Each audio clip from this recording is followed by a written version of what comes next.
Hi friends, நம்ம இன்னைக்கு இந்த வீடியோவில் நம்ம கேசவரத்னியை தான் ஹார்வெஸ்ட் பண்ண போகிறோம். இது வந்து இது வரைக்கும் நம்ம ஹார்வெஸ்ட் பண்ணலை, இப்போ தான் ஃபஸ்ட் டைம் ஹார்வெஸ்ட் பண்ண போகிறோம். இது எதுக்காக இன்னைக்கு பறிக்க போகிறேன்னா, இதில் இருக்க கிளை எல்லாம் வந்து எப்படி உடையுதுன்னே தெரியலை, ஆனால் வந்து உடஞ்சி போகுது. ஸோ அதை அப்படி விட்டு அந்த இலையெல்லாம் வேஸ்ட்டாக போகிறதுக்கு நம்ம எண்ணெய் காய்க்கிறதுக்கு யூஸ் பண்ணலான்னு தான் இன்றைக்கி அதை பறிக்கலான்னு ஐடியா வச்சுருந்தேன். பார்த்தீங்களா, ஒரு பெரிய கொப்பு உடஞ்சி கிடக்கு. நானும் உடச்சி விடலை, மற்ற மாதிரி எப்படி அது உடையுதுன்னே தெரியலை. ஸோ அதெல்லாம் வீணாக்காமல் இன்றைக்கி பறிக்கலான்னு தான் இதை பறிக்கிறோம். இது வந்து நம்ம எண்ணெய் காய்க்கிறதுக்கு தான் நம்ம யூஸ் பண்ண போகிறோம். இது என்னென்னா, நம்ம நினச்ச நேரம் எண்ணெய் காய்க்க முடியாது. ஸோ ஒரு அக்கா வந்து எண்ணெய் காய்ப்பாங்க. ஸோ அவங்களுக்கு தான் இதை பறித்து கொடுக்க போகிறேன்.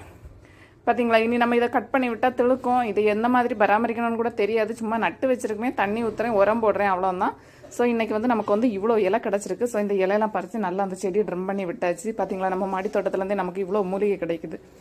Thank you friends. என்னோட இந்த வீடியோ உங்களுக்கு பிடிச்சினா லைக் பண்ணுங்கள், ஷேர் பண்ணுங்கள், மறக்காமல் நம்ம சேனல் சப்ஸ்கிரைப் பண்ணுங்கள் ஃப்ரெண்ட்ஸ். தேங்க்யூ.